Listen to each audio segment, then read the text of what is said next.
Good evening and welcome to the Drive at 5 on intellectualradio.com/iHeart radio station. Today, I'm your host, Roman, and we have a good show planned for you today. First, the forecast from our intellectualradio.com/iHeart radio station weather center. Today, nice with clouds and sun, high 70 degrees tonight. Some clouds, a shower later, low 59 degrees.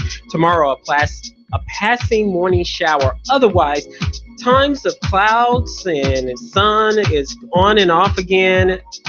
Still going to be a good day. High 71 degrees. Tomorrow night, mostly cloudy and mild, low 61 degrees. The rest of the week forecast looks like this.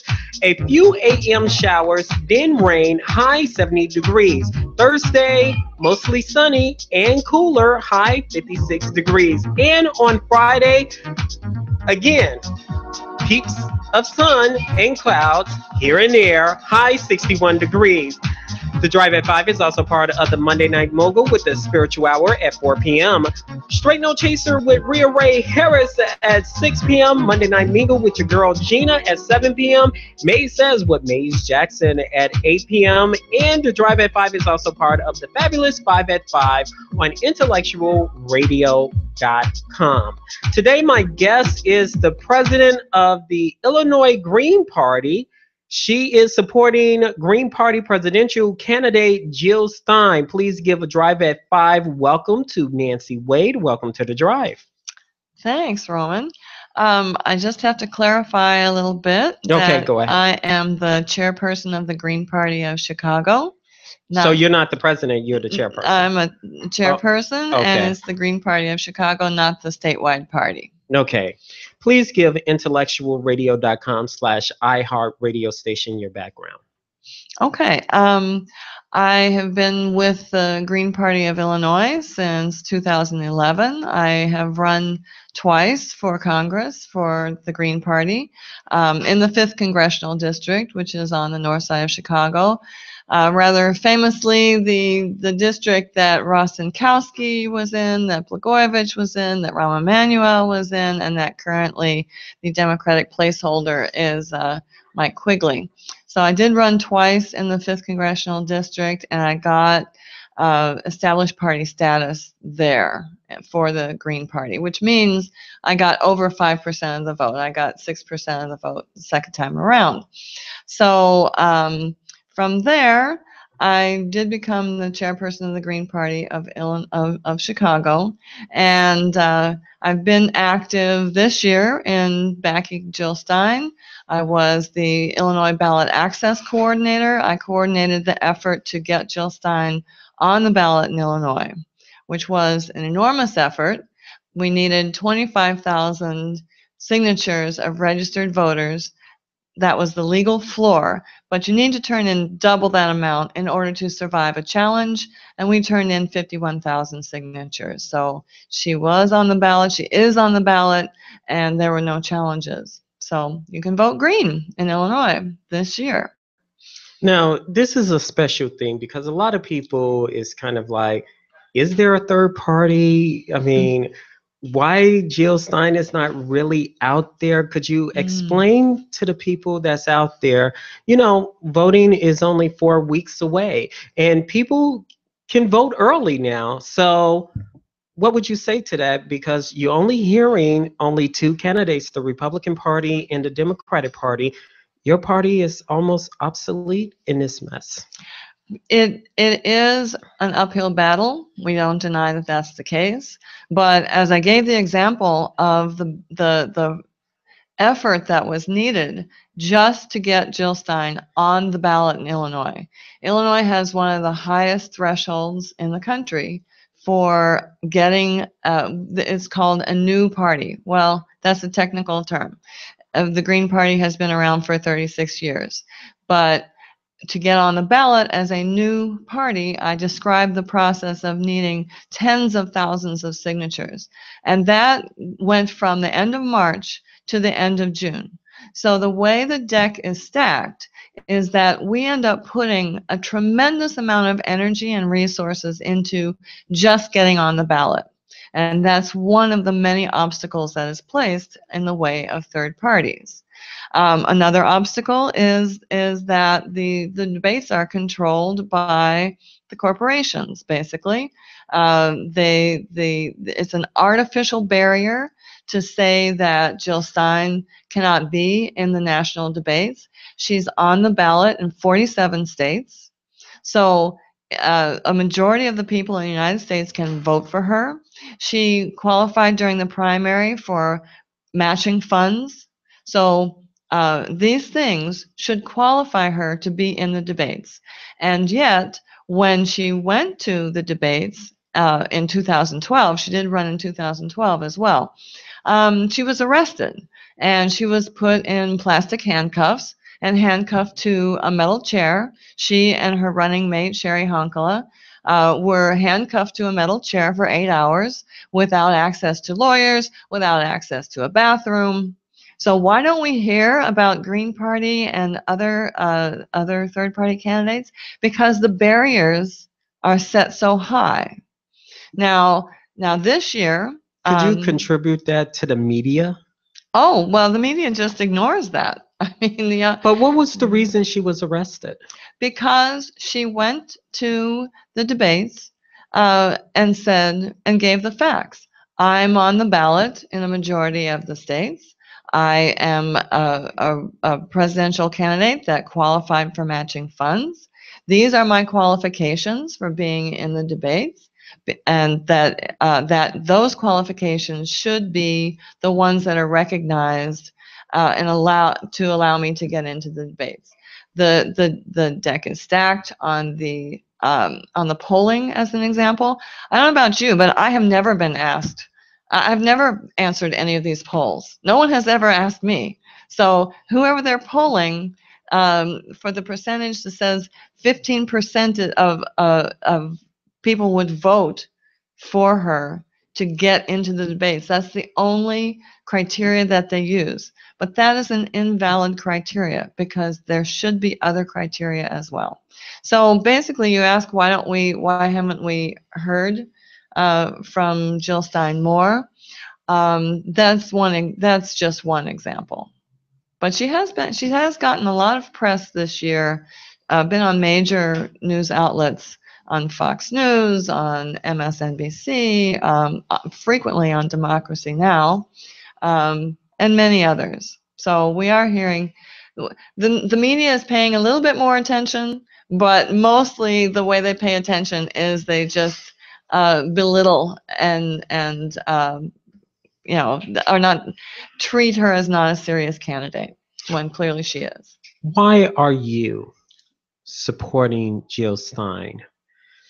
Let people know on intellectualradio.com, her platform, why you're supporting her. Mm-hmm. Why you think they should consider their vote for Donald Trump or Hillary Clinton and vote for Jill Stein. One of the top reasons is that Green Party candidates pledge not to take any corporate donations. We don't have the PACs and the super PACs. We depend on individual donations. We are not bought by the corporations. And that is not true of Donald Trump or of Hillary Clinton. They are both Wall Street's candidates, and they are not for the people. So the Green Party is for peace, people, and planet over profit.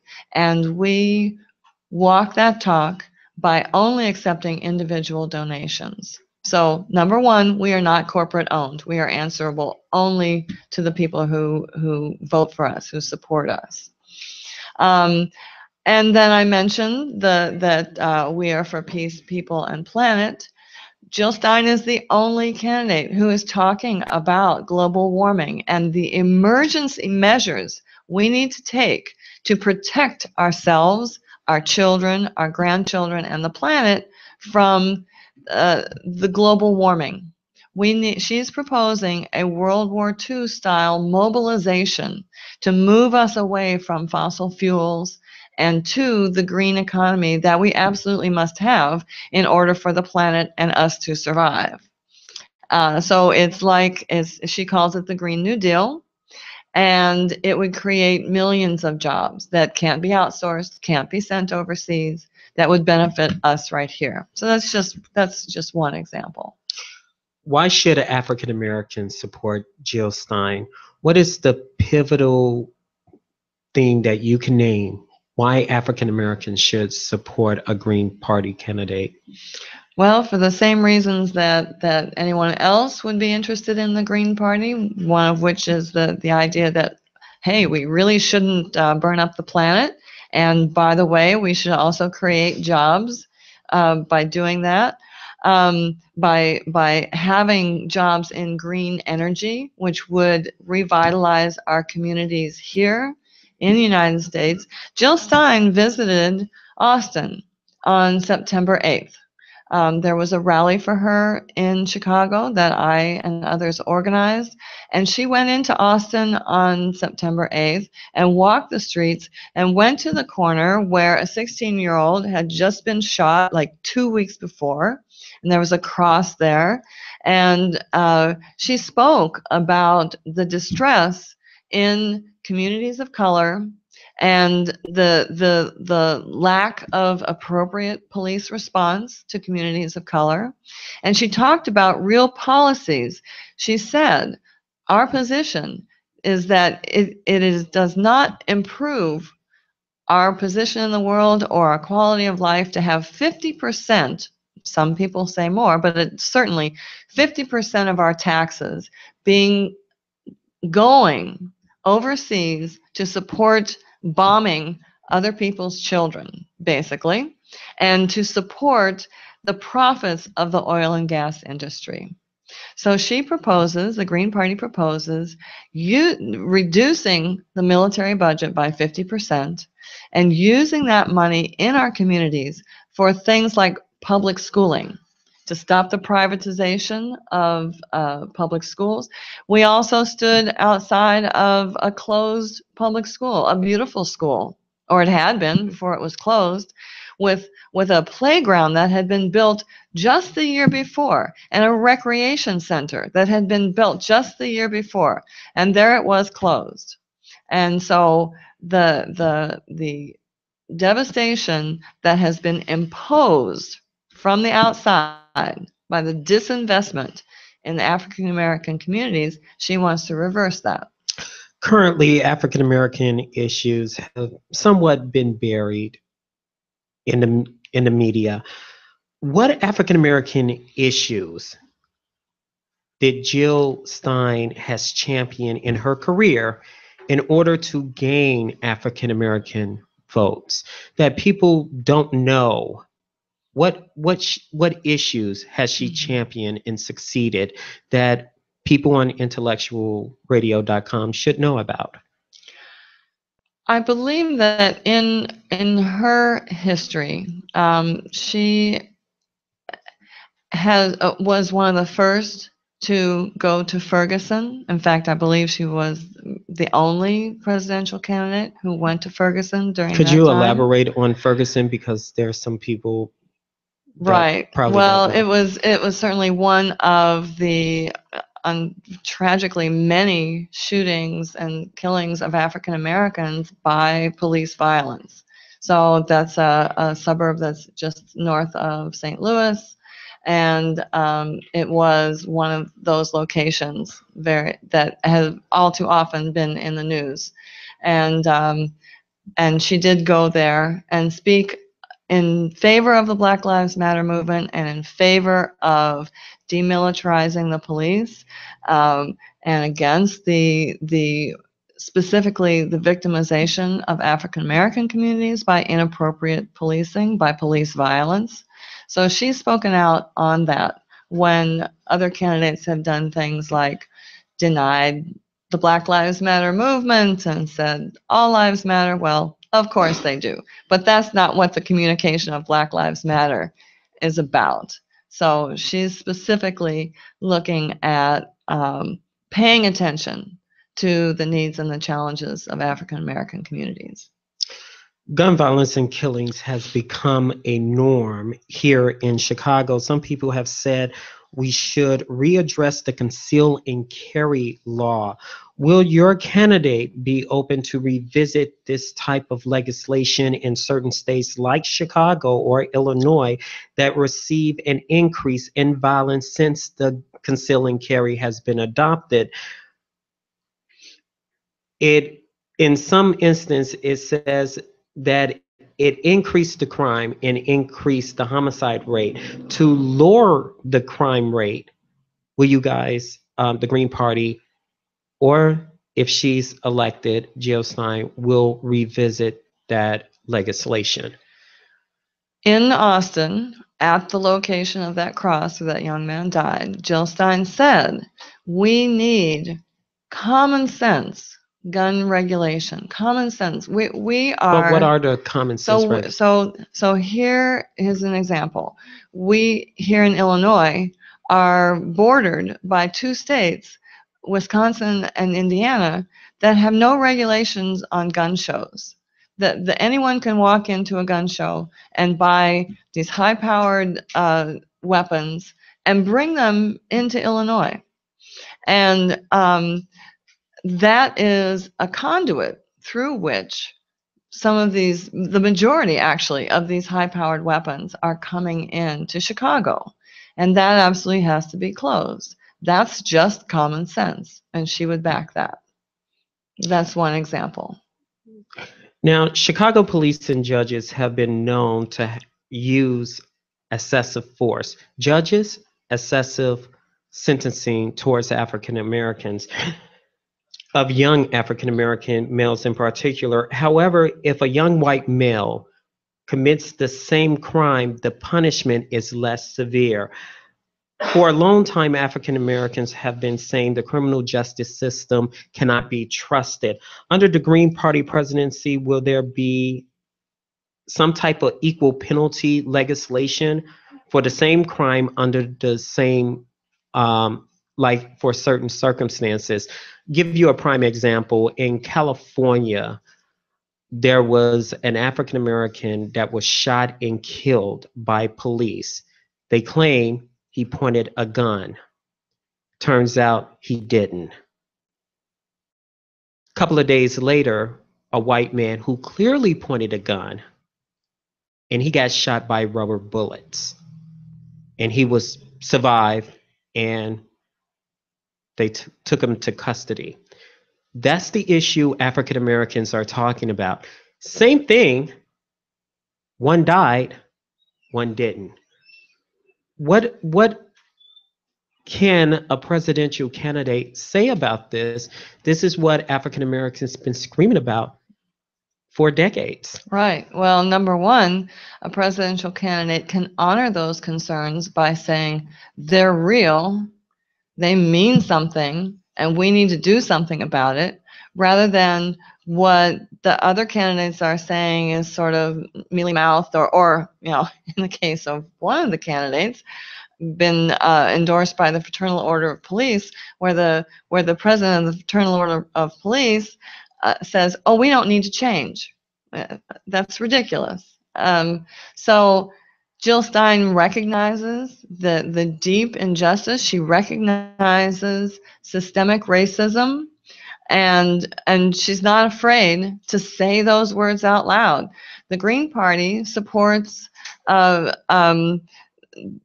actually the returning of some of the resources that were taken from African Americans during slavery. We don't have a specific plan of how that should come about, but we say that it should happen because this country was built on an unjust, awful system of slavery, and that's one of the reasons this country is as wealthy as it is right now, because of stealing the labor of people. So that returning some of that wealth through investing specifically in African American communities, that's very important. Acknowledging that what we have now in the system of privatized prisons is unjust. It's replicating some of the structures of slavery and is absolutely unjust. And Jill Stein would dismantle that system of privatized prisons across the board, not just some, but across the board. So that is one example. Now, education is another big issue in the African American community. African American children are learning under deplorable conditions, including lead in some of the drinking water, inadequate learning facilities such as the libraries, such as, the gyms, leaky roofs, and sometimes injuries, including heating and cooling.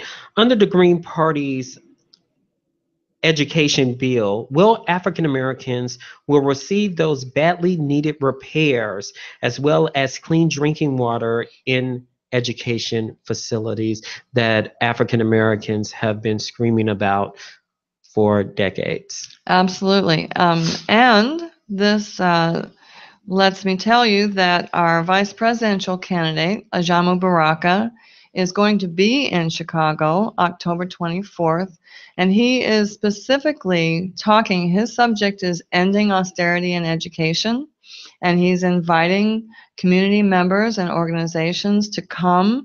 This is October 24th from 6 to 8 p.m. at Temple of the Living Word MB Church, which is at 401 West 69th Street, Chicago.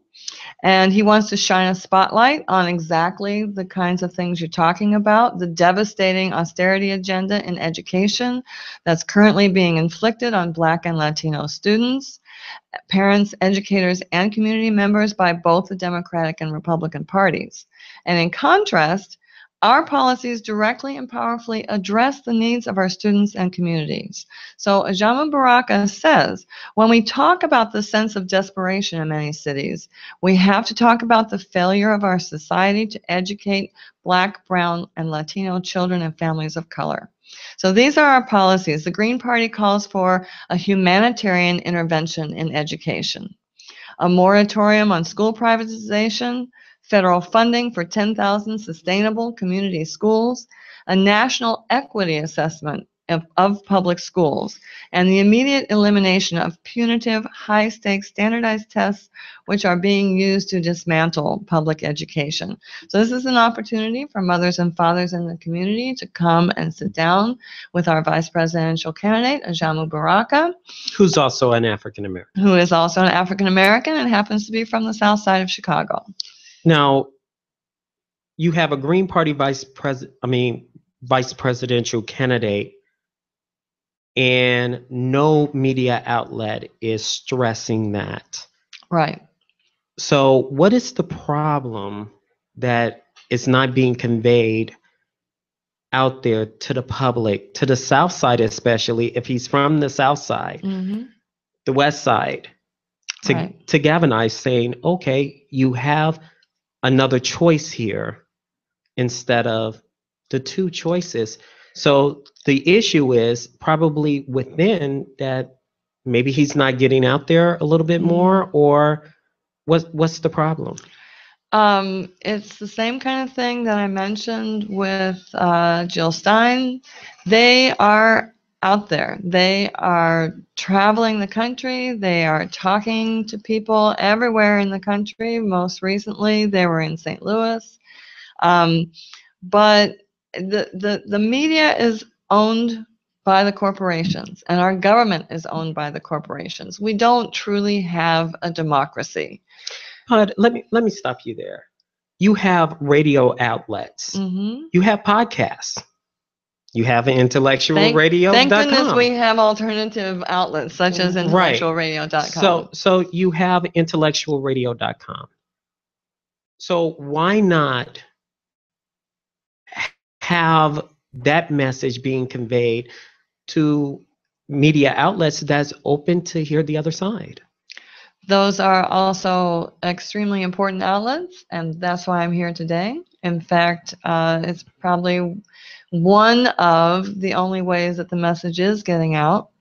And so we do appreciate so-called alternative media outlets. Jill, I'm not sure about Ajamu, but I walked that back a little bit. On September 8th, when we had a rally at the People's Church, there were major media outlets there, and it is one of the first times that that has happened for the Green Party, and it is reflective of the unhappiness, the extreme unhappiness and distrust and dislike of the two major party candidates. That this is one of the first times, certainly since I've been with the Green Party for the last 5 years, that the major outlets have even been taking any notice. So we do appreciate your efforts. I really appreciate being here today, and getting the word out is always a struggle, because as I said, the media is not necessarily, their owners don't necessarily want that message out. Last night's debate. I know you ready to dig in. What is your opinion? What happened to Donald Trump? What he had to say, the videotape that was literally degrading towards women, and Hillary and the emails and corporate sponsors. Right. Well, what can one say about Donald Trump? I don't know. I suppose we're here to talk about him. He's a buffoon. He's a dangerous buffoon, and that's the awful thing, is that he's a wealthy man who figures he can just jump in and with no experience, clearly a borderline personality, and somehow he touches a chord in people, and that chord really is because people have been disenfranchised by both parties. They've been left behind, they've been ignored, and so he, with all of his bombast and all of his abuse, still touches that chord. People are so desperate that they're going to turn to someone like a Trump, which is very frightening, very, very frightening. On the other hand, Hillary Clinton, clearly Wall Street's darling, says behind doors how great it would be if we would have more so-called free trade agreements. They are not free trade agreements. They are designed to siphon jobs away from the United States, and to have us compete with countries like Vietnam, which is known for having child labor. She's cool with that. She turns around in the election now. She's been pressured into saying, "Oh no, I changed my mind." But we know that behind closed doors, she has said she has one position behind closed doors and another position in public, and she hasn't changed her mind on the TPP. So what the Green Party advocates is fair trade, which honors the countries that we are trading with and honors the workers in both places. It does not expose us to environmental hazards. The TPP just blows up environmental laws. It blows away our sovereignty. We are subject to basically what is a secret tribunal under the TPP to judge our laws. Corporations can sue us for what they think their future profits would have been if our environmental laws block them being able to go forward with plans for mining or whatever dirty industry they want to do. That's included in the TPP. And it's something that Hillary Clinton has supported and is now putting on a public face saying she won't. So we have two false faces up there, and we have the Green Party that is Jill Stein is you're honest also and straightforward. forgetting the Libertarian Party.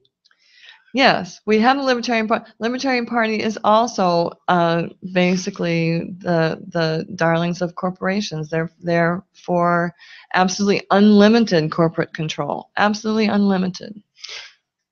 But they have a candidate. Yes, they do. That's almost marking the 10%. True. Percentile, but he doesn't know about international issues such as Aleppo. He doesn't know the foreign government. Yeah. So why should people trust him over Donald Trump? And Well, my candidate is Jill Stein of the Green Party, not no, no, no, no, not no. not of the I get, Libertarian Party. I get that, but it's very important. So I'm going to ask this question. The Green Party has criticized, and it's on record, that Donald Trump and Hillary Clinton are leading the country in the wrong direction. During the debate, they basically said, according to the New York Daily News poll, your candidate is only averaging 2% of the vote. We asked about the media getting out there. So my question is, if people are strongly believing the country is moving in the wrong direction, why they're not deflecting towards your candidate? I agree that that's a very good question, and I do have a concern that the country as a whole is moving right. Are you meaning right as Republican or? There, I believe there is a really dangerous trend towards, that's part of the attraction of Donald Trump is like an attraction to someone who all but, he has all the hallmarks of a potential dictator. It's very frightening. Trevor Noah, of course, it's a comedy show, but Trevor Noah, who comes from on the Daily Show, comes from Africa. When he hits home, the most cogent remarks that he makes about Donald Trump is when he has compared him to African dictators, and he knows about dictators. Living in a continent that unfortunately has been oppressed in some areas in that way. So we have people being attracted to this potential very, very dangerous man. And the Democratic Party really should stop calling itself the Democratic Party. It has moved right. Hillary Clinton is part of that movement, right? And so the interest in Gary Johnson as a libertarian is part of the overall move right. But that doesn't mean that there is not also a force on the left. That's what Bernie Sanders' campaign was about, and that's what Jill Stein's campaign is about. But we saw what happened, what the Democrats did to Bernie Sanders. They unfairly squashed his campaign. So the Green Party is positioned to speak to the progressives, to speak to people who really want fairness and justice, social justice and peace, and the climate crisis really being addressed appropriately as the emergency that it is. But it is difficult to get that word out, and we need to do a good job of that. And hopefully our interview today will help with that. I hope so too. Jill, thank you so much. Nancy, is Jill2016.com? Yeah, it's Jill2016.com, and let me just share the email addresses and the names of the people who are local people. Zerlina Smith is the Illinois campaign coordinator for the Stein Baraka Green Party campaign, and she's at Zerlina@Jill2016.com. And we also have Jeffrey Cubbage, who is at volunteer@ilgp.org. And I can be reached at nwade@greenpartychicago.org if you want to contact me. All right. Well, don't be a stranger on the drive at 5. Okay, thank you so much. You. See, it wasn't that bad. No, not at all. Thought I would beat you up. Well, next time I will. Oh. When we come back on the drive at 5, we will have the one and only Jay Harris. He's going to do some mixing for us. Only on intellectualradio.com/iHeartRadio station, the drive at 5.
We're back on the Drive at 5 on intellectualradio.com/iHeartRadio station. The Drive at 5 continues. My next guest, he owns his own venue in Chinatown.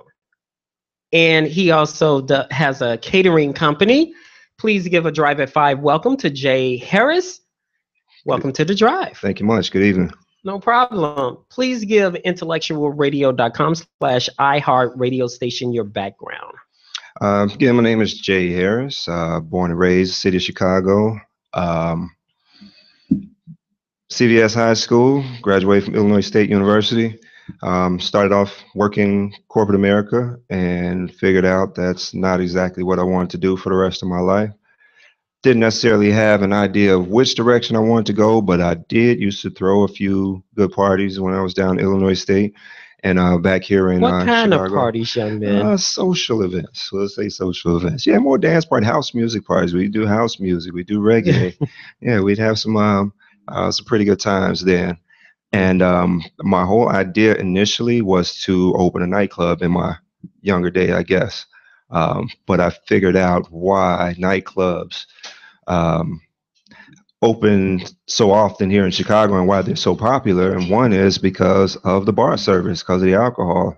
That's the main source of why a lot of these people want to pack in their clubs and get people there, of course, because that's their main source of income. So my idea was, seeing that Chicago's life was so fickle when it comes to nightclub, why don't I take the main important ingredient that everybody loves wherever the people want to party? So hence the name Drinks on Me came into fruition, and we started doing bartending service throughout the city of Chicago.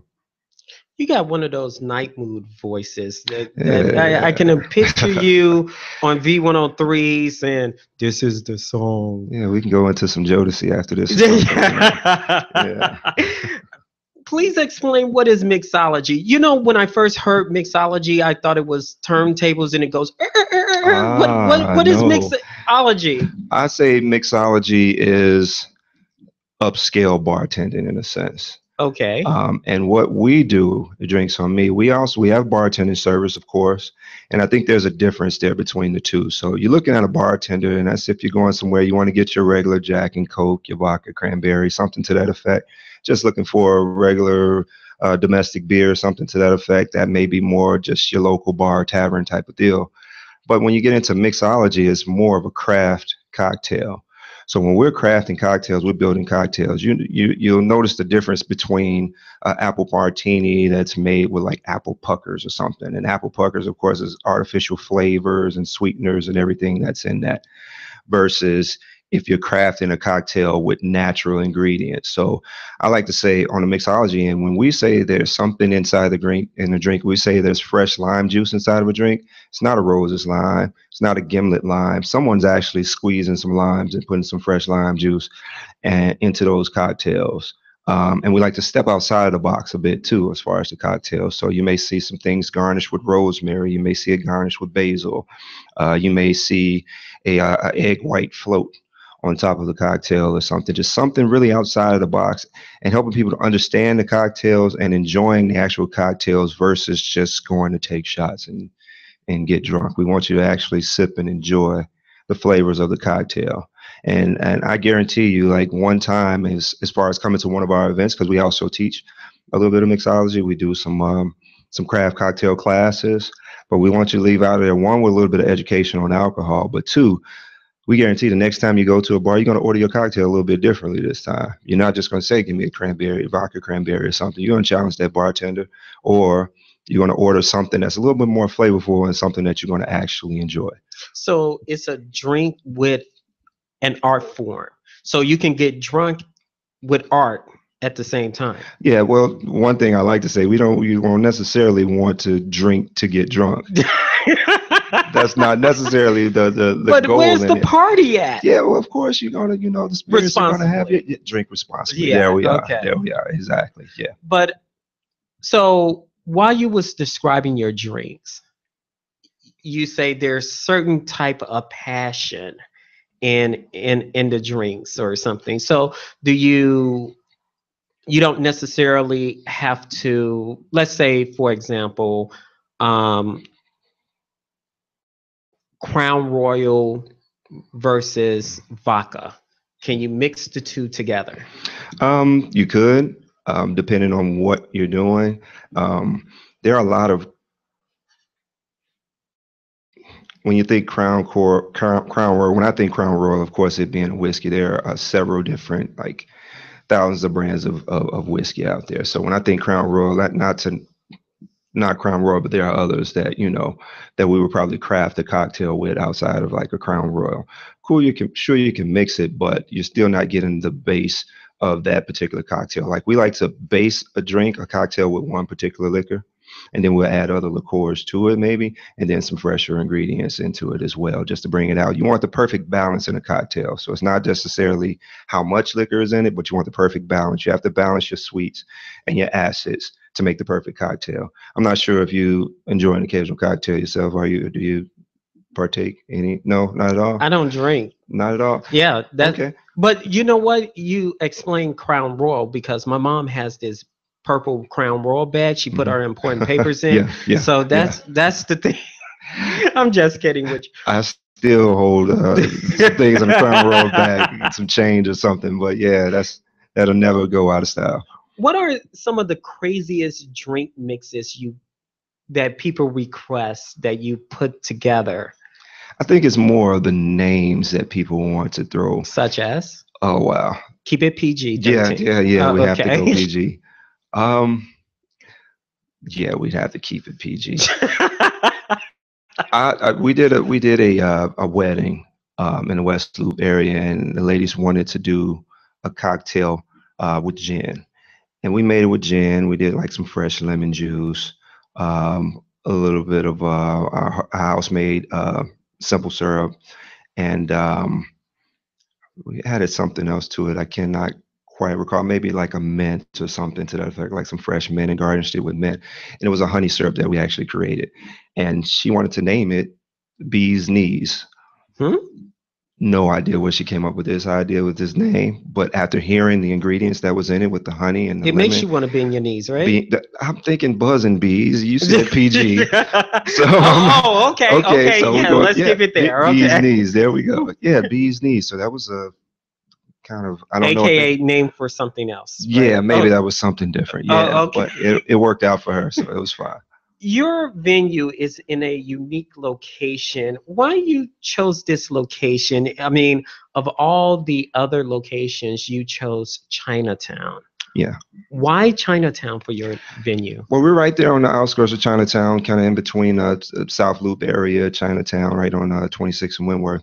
And the reason being because, one, there's not another venue close by to me in that particular area, one. And then two, I want people to be able to branch out and do something different, especially white people. I want us to be able to branch out and go some different places. South Loop area, we'll travel there, but I want to kind of connect the two. There are a lot of people on the north side that wouldn't dare come south. It's crazy, yet in some aspects maybe understandable in certain aspects, but I want to be able to mix the two, mix the crowd. Everybody enjoys a good cocktail, and everybody can come out and enjoy some good music and have a good time. So why not, within that particular area? I want people to be able to branch out, and I don't want my particular space to be just seen as a bar or a tavern or just a place to go hang out. We do private events there, so if someone had a small private event that they'd like to do, our space is available for that. Now, do you think the support will be there because of the location, and it will probably be hard because you're not in the area of the demographics that you hope will be? Why do you think that will probably be a problem with people supporting your business in that location? No, I don't think it'd be a problem at all. I honestly think people like to venture out and do something different. And that's why I think Drinks on Me in itself is a different business in itself with the creations that we're making. We don't target a specific audience or any of that, but it is a different type of a mindset, excuse me, mindset of an individual who would patronize our business. It's got to be someone who wants to step out and do something a little bit different. If you're used to having things one particular way, then there are places, generally for that. But we do like themed events. We do creative events, things that just come off the top of your head. We just did an event last night. Actually, it was for the parents portion or the bar service, but it was a Sweet 16 for a young lady. So the parents had their own section where they had cocktails, and we created craft cocktails for the parents while the kids played on the other side and had a band. But we also had a second bar set up over there with mocktails. And mocktails non-alcoholic for the kids. So we try to branch out and do something a little bit different than just your regular, bar service or something to that effect. We want themed events. We'll craft something specifically for your event. So definitely, yeah, people will definitely patronize our events. Now, what advice would you give? You're a new business owner. What advice would you give for someone who's listening on intellectualradio.com about new business, new venture, a location or something like that? I'd say one of the biggest misconceptions I probably had going into just being an entrepreneur was thinking that owning my own business was going to be easier than me working a 9-to-5 or working corporate America. Biggest, I can't say mistake, you can but sleep biggest whatever you want. Oh, yeah. You can. That's gone bye-bye. Oh yeah, I was gonna get up and go ride my bike on lakefront every day in the morning, and come home and get on the computer for a couple minutes, and then I don't know, go get something to eat or something. That's what I thought was going to happen. And you can open whenever you want to. Because it was my business. I can do it. Yeah. Well, not necessarily the case. Not at all. If you're not working, you're not making any money, and your bills don't get paid, and your lights get turned off, and all kinds of things like that. But I am a firm believer too, and something I'd say to entrepreneurs. I'm a firm believer in owning the business versus being self-employed. There's a difference. If you're not there running your business or operating your business, and your business doesn't make money when you're away, then you don't own a business. You're self-employed. If you're away from your business and your business still makes money, then yeah, you own a business. So that's been my goal as far as owning my own business and putting the right people into the right places. We have a great staff of bartenders, servers, cooks, busboys, the whole nine, even office staff that's inside there. And great staff. And we always get kudos and things from our customer service from the different venues that we service. We service a lot of weddings, service a lot of corporate events. We're founded in 2001, but I've actually added the food portion and brought everything into fruition in 2012. So we've been running since 2011, I'm sorry, in that. So the biggest thing, I just say work hard, and it's going to be hard work to get where you want to go. And if you don't work hard, you'll never get it to that point where you're actually profiting off of it. You got to make it happen. You got to go for it. Period. How can someone get a hold of you, if they want to mix something? Because I think Earl and Wanda want to get your number and have their own party. Not a problem. That's what we do. So it is Drinks on Me Catering, drinksonmecatering.com. We are Drinks on Me Catering on Facebook, Twitter, and Instagram. We are a full service catering company, but hence the name Drinks on Me Catering. We focus on craft cocktails and cocktails for your event. We are fully licensed and insured, City of Chicago liquor license, State of Illinois liquor license, and insured for any events. So when you go to these venues and you're renting them out for your weddings, your corporate events, and all of that, and they say you have to have a licensed bar service, think about Drinks on Me Catering. We are one of the first to be around in the Chicago area, to be honest with you. So Drinks on Me Catering, drinksonmecatering.com. My name is Jay. You can email me at jay@drinksonmecatering.com or events@drinksonmecatering.com. And finally, your location. We're on 26 in Wentworth, 2604 South Wentworth. We have a small venue space there. It's also our office, and we actually have our commercial kitchen there. So if you're looking to do kind of some smaller events, seated dinners, we will be doing some private dinners. We'll do some mixology courses as well there. So give us a shout, shoot us an email, touch bases with us on social media, and look out for us on social media because we'll be posting some things soon on some upcoming events. You know, you speaking my language when it comes to food. Yep, and we have that as well.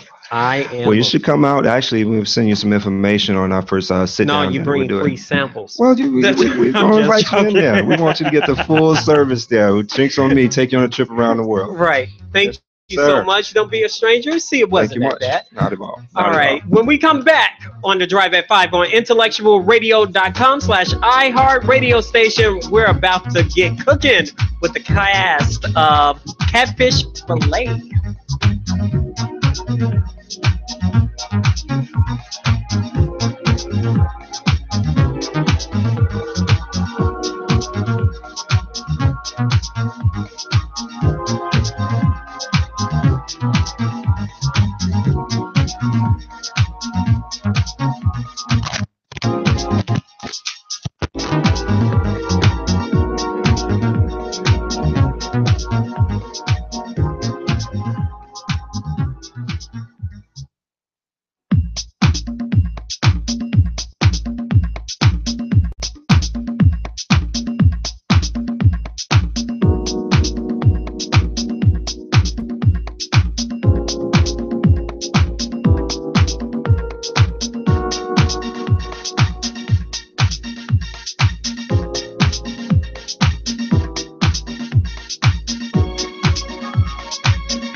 And we're back on the Drive at 5 on intellectualradio.com/iHeartRadio station. My next guest is the cast of Catfish Fillets. Yes. They demonstrate lies, deceit, along with inspiration along the storylines, right? Yes. Now, that's kind of like, okay, that's PG-13 right there. Please give a Drive at 5 welcome to Kevin Morrow as Reverend Rufus Reddy, Tamika Bailey as Marjorie Mason, Gerald Hall as Reverend Will Love You. Will You Love? Oh, Will You Love. Okay, Will You Love. And LaShawn Holiday as May Scott. Welcome to the Drive. Thank you. Thanks for having us. Appreciate it. Now, going from my left all the way down, please give intellectualradio.com/iHeartRadio station your background. My name is Gerald Hall. I'm the writer, director, the executive producer of Catfish Fillets, and I'm also the chairman of Be a Blessing Productions. One more? Well, that's I was born on the. I'm a lifelong citizen of Chicago. Grew up on the north side, also on the far south side. Went to Corliss High School, Corliss Trojans. Stopped at Columbia College for a minute or two, but eventually graduated from Governor State University. You traitor. Mm-hmm. No, I'm just No, it's a 7-flow track. If you're familiar with Columbia College. Oh, yeah. up there. Yeah, up on that 7th floor. Mm-hmm. Brother man. Let's move on. Let's move on. Yes, Kevin Morrow, born and raised south side of Chicago. Graduated from Wendell Phillips High School, class of '86. What's up, all the Wildcats out there? Congratulations again and again to the Wildcat football team that won the championship last year and working towards winning a second championship in a row. I play Reverend Rufus Reddy in the upcoming film Catfish Fillets. Continued my character from the first film called Shakedown, but there are other characters that surround us with stories of their own. So this film is unique because of the different ABC stories that go on, but it all comes together at some point, and the audience is in for a treat. I do want to say that. Of course, I'm a graduate of Columbia College also, where I met Roman Morrow years ago. Yes, sir. We're finally reunited today on this show. A funny thing happened, how we got together. It's a long story, but to make it short, a young lady to my left somehow got in touch with him, and she got in touch with me, and he knows you. And Roman, I had to look him up, and then I said, oh, yeah, I know him. And you were saying that people thought we were related because we had the same last name. We still haven't found that out. Maybe we should check it out now. Since we back together. We was talking about doing a family tree, but that didn't. Right. We always, every time I run into a Morrow, we talk about it, and then it, that thought kind of fades. But this time we ought to check it out. Right. We're going to check it out. But also, you're forgetting a couple of your films that you've been a part of as well. Oh, yes. I'm sorry. I tried.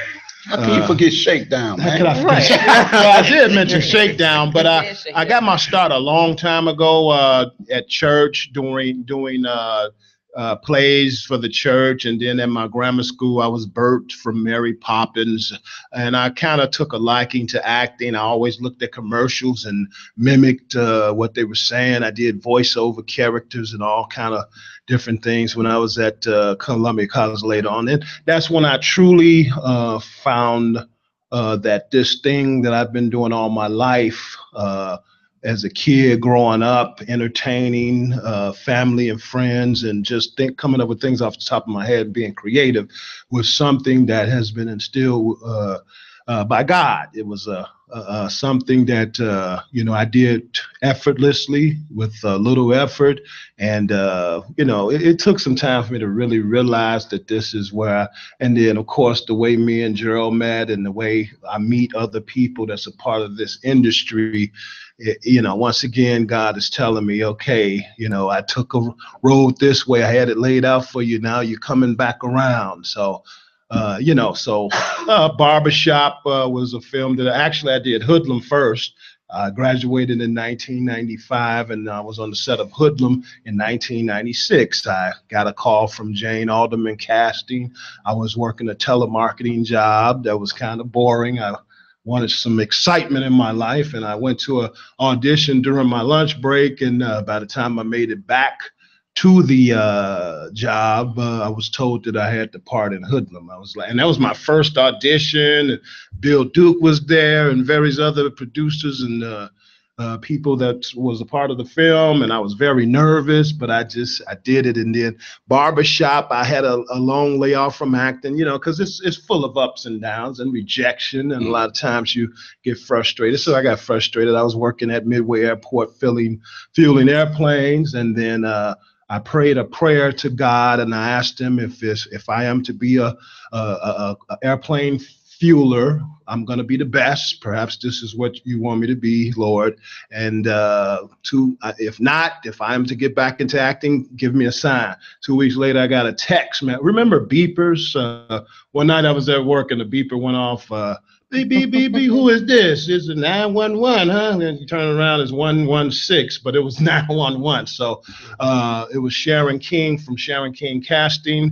I'm sorry for calling you so late, beeping you so late, Kevin, but it's a movie with Ice Cube in it and Keith David, and I think you'll be great for the part, blah, blah, blah. So the next morning, I was downtown at the office that they had me come to audition in, and the rest is history there. I was able to get picked up to play the role of Monk in Barbershop, as well as a lot of people don't know this, all the stuff that Anthony Anderson went through, I was his stunt double. So I got hired as the stunt double because. But you're darker than Anthony Anderson. I'm darker than Anthony Anderson, but in Hollywood, they can make you look just like. Matter of fact, if I had that picture with me, they lightened me up, they put the sideburns, they put the tight twist wig on my head, the same outfit and everything that Anthony Anderson had on, they put that on me. In the beginning of the film, when he was in the back of the truck and backing into the store to steal the ATM, that was me on the back of the truck. So, Hollywood is something else. So you was the stunt double. I was the stunt double. I was hired as the stunt double first because of some previous work I did with Rick Lefevre and Stunt Stewart. I call him Stunt Stewart. His name is Mr. Stewart, but he was the stunt coordinator. So he wanted me to do the stunt. So they had to make a special schedule for me to do my character as well as do the stunts for Anthony Anderson. It was a blessing to be a part of. All right. Hi, my name is LaShawn Holiday, and I play Lula Mae Scott, which is a childhood friend of Reverend Will You Love. This is my first production that I've done. I did a lot of background work on Empire, Chicago Fire, Chicago Med, but I became core receptionist on Empire. But then I became a supervisor producer on the movie Catfish Fillets. So that's kind of where I'm kind of leading myself into the production, and as far as trying to be more of an actress and into that realm. Hi, my name is Tamika Bailey Songs. I played Marjorie on Catfish Fillets, part 1 and part 2. I actually played Marjorie in the first movie, Shakedown, which we had last year. I am Pastor Rufus Reddy's secretary. He's my love interest. So I've been doing plays for a couple of years now with Gerald, and then we did the first movie last year, and I've been doing them since. So I'm just trying to rock the boat. Amen. In the boat we shall rock. What was the inspiration of Catfish? To me, catfish is something you get from JJ's Fish. Well, and what was the inspiration? I was eating some fish. No. you know, there's a phenomenon going around called catfishing, where people pretend to be someone else over the internet, and it's something that always intrigued me. I call myself an observer, so I watch people and I watch things and I watch how people interact and how people kind of get into things. And I'm also a minister, and I'm often asked to facilitate people's marriages, and they don't want to take any premarital counseling. And I'm like, look, I don't want to just be doing this, you know, for you guys to get divorced. So I began to write stories surrounding that thing where people don't want to get counseling, but they want to be together.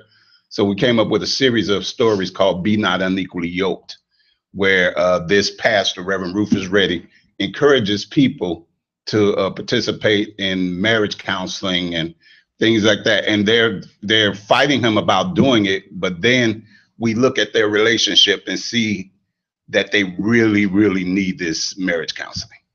Okay, but then as we begin to do the movie, we begin to see, well, wait a minute, you know, sometimes preachers, people think we're all knowing, but they don't understand we have issues too.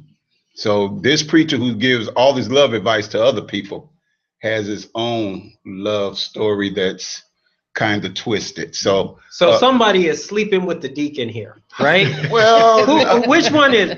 Which one? Raise your hand. Well, no one's sleeping with the deacon. But there are twists and turns in these stories where you show you get to know characters and you see that while they have their good points, they also have some frailties. And even those of us who are giving advice, we're frail also. So we show those frailties of those people. So I'm going to present these questions to you guys. He presented this script, this idea. What made you guys say yes? Kevin? Well, basically. And keep it brief. Okay. I can talk all night. We know. Well, wait a minute now. Well, we said now when they put me and Kevin on the same interview, there's going to be little time for the other people to speak. But anyway, go ahead. Yes, I'll make it brief. I met Gerald at my church, Jolinda Wade, New Creation Binding and Loosing on 129th and Halsted. He came to visit. The Spirit told him to come. So he talked to me when he got there. It was something going on where they were introducing me and I was talking. And he spoke to me later. And he told me about the film and the ideal of it and the premise of it. So I was interested. I showed up at the interview or the audition, and he gave me a call later and asked me to play the character. So, and this is something that I wanted to do. Once again, I prayed that prayer, and then the results came in the form of Gerald Hall.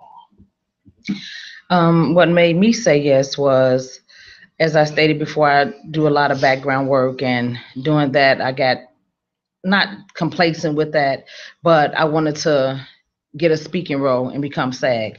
So I had to, be in certain movies or certain plays where I actually had speaking roles, and then to get a little bit of insight on, what it was like. So that's what made me say yes. What made me say yes, Gerald threatened me. No, I'm just playing. What made me say yes is because I've been rocking with Gerald from the first beginning. He's the one that actually got me to getting into the acting. When I was younger, I wanted to act, but I put it to the side after I had kids. I just left it alone. But me and Gerald go to the same church, and he known me since I was a little girl. So my daughters be in the plays and everything with him. So he always say, Tamika, come on, you ready? You ready? I'm like, no, I'm not ready. So one day I finally say, yeah, I'm gonna give it a try.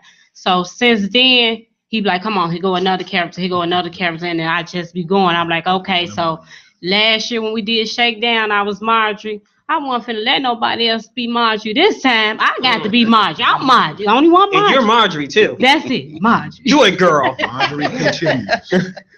Now, okay, you said Catfish Fillet is kind of similar to the series Catfish. So everyone has a catfish story. I'm going to briefly tell you my catfish story. Oh, okay. Okay, now somebody set me up. Now, wait, before you start. Okay. the information that you share may one day end up in the movie since you're sharing it in this. I don't subtext. care as long as Okay. I get paid. All right. Now, somebody tried to set me up on a blind date. And you know how and no offense, some women sound good over the phone. And she says she sounds like Sade.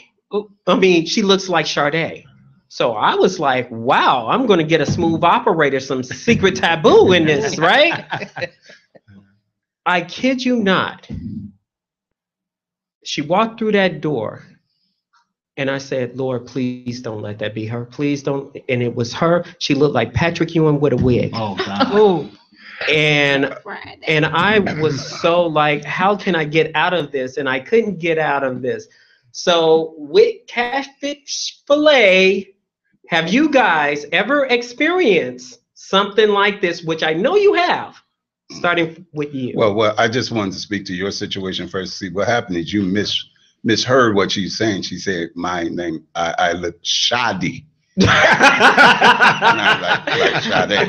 So you would have been. No, I haven't had any internet stories because I got married way before the internet stuff. It wasn't came internet. about. Somebody tried to hook you up. Well, when I was 13, my sister told me about this pretty girl who wanted to meet me. And we talked on the telephone, and she sounded just like your shoddy. She sounded beautiful, and she described herself. And I was young and I was stupid and I didn't know how to handle those type of situations. So me and a couple of buddies walked over. She said she lived over on 119th and Parnell, and she told me what she was going to be wearing. And she would be waiting out front, when we walked by. So we were walking and I saw her. And me and my friends, we just kept walking. Kevin, I know you have plenty of stories. Oh, wow. Believe it or not, I One. don't really remember or recall those stories. I mean, I like to go after the heart. I do love beautiful women. Don't get me wrong, but I'm a married man. I got married in April to my prom date from high school, class of 86. So there are some stories, but I can't pull them out of my brain right now because, I worked security over the years at nightclubs and various other stuff. And if your wife knew about it, she'll hit you with a frying pan, right? Yeah, let the past be the past. Roman, you trying to get me in trouble here? How you doing, baby? Actually, I have not had that experience. No? Never. You? Me either. I haven't never. Beautiful women like yourself. Never, ever catfish? No, I'm not online dating. I'm not doing internet. I'm not doing none of that. No blind date. You ain't setting me up on no blind date because that's what it's going to be, a blind date. I'm not going. She's waiting for the Lord. She's Waiting on the Lord. That's right. Okay, so let me quickly ask this question, and please be brief. Sex, Lies, and Deceit and Inspiration. If someone wants to attend Catfish, what message you hope the audience will get out of Catfish Fillet? Well, the main message is I hope, first of all, that they enjoy it. There are scenes that are entertaining, but definitely the message that you have to be careful and do your homework in terms of really getting to know the person you're trying to connect your life with. There are surface things, but then there's things of the heart, which it takes time to identify those things. Kevin? When a man finds a woman, he finds a good thing, thus he'll receive favor from the Lord. So as my character, I'm struggling with the issue. Perhaps God has blessed me with a good woman in the film, but I'm